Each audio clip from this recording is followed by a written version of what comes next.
ఉద్యోగ మరియు స్వచ్ఛంద విరమణ పొందిన పోలీస్ సిబ్బందిని సన్మానించి ఆత్మీయ వీడ్కోలు పలికిన ప్రకాశం జిల్లా ఎస్పీ వి హర్షవర్ధన్ రాజు ఐపీఎస్. పోలీస్ శాఖలో విశేష సేవలు అందించి ఉద్యోగ విరమణ పొందిన రాచర్ల పోలీస్ స్టేషన్లో విధులు నిర్వహిస్తున్న head constable Ellayya HC 1011 21 services, గతంలో ఇండియన్ ఆర్మీలో 20 సంవత్సరాల సర్వీసెస్ మరియు స్వచ్ఛంద విరమణ రిజర్వ్ ఆర్మ్ విధులు నిర్వహిస్తున్న బి సింగారయ్య ఏఆర్హెచ్సిలను శుక్రవారం ఎస్పీ జిల్లా పోలీస్ కార్యాలయంలో శాలువా పుష్పగుచ్చాలతో సత్కరించి ఘనంగా ఆత్మీయ వీడ్కోలు పలికారు.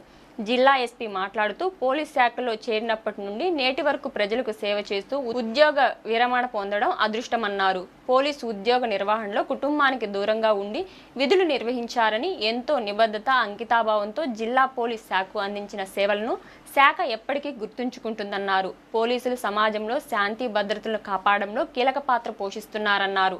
సకాలంలో రిటైర్మెంట్ బెనిఫిట్స్ అందేటట్లు అన్ని చర్యలు తీసుకుంటామన్నారు. వారి ఆరోగ్యం పట్ల జాగ్రత్త వహించాలని, మిగిలిన శేష జీవితాన్ని కుటుంబ సభ్యులతో ఆయురారోగ్యాలతో సుఖ సంతోషాలతో గడపాలని ఆకాంక్షించారు. పదవీ విరమణ తర్వాత కూడా మీరు పోలీస్ కుటుంబంలో సభ్యులేనని, భవిష్యత్తులో వారికి ఏ సహాయం కావాలన్నా పోలీస్ శాఖ ఎల్లవేళ్ల వారికి తోడుగా ఉంటుందని భరోసా ఇచ్చారు. ఈ కార్యక్రమంలో Ongole DSP R Srinivasa Rao, AR DSP Srinivasa Rao, SB inspector Raghavendra, RI Ramana Reddy, ARSI Tirupati Swamy, సిబ్బంది మరియు వారి కుటుంబ సభ్యులు పాల్గొన్నారు.